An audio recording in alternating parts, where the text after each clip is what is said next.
Comedian Alan Davies has questioned what Britain means to people anymore and criticised the growing politicisation of national pride.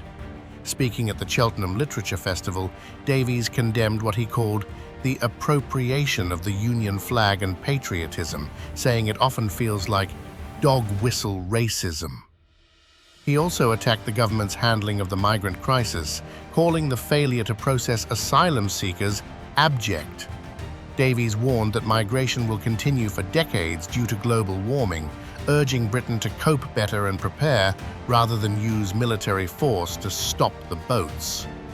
The QI star also raised concerns about cancel culture in comedy, saying fear of offence and political correctness are stifling creativity and free expression.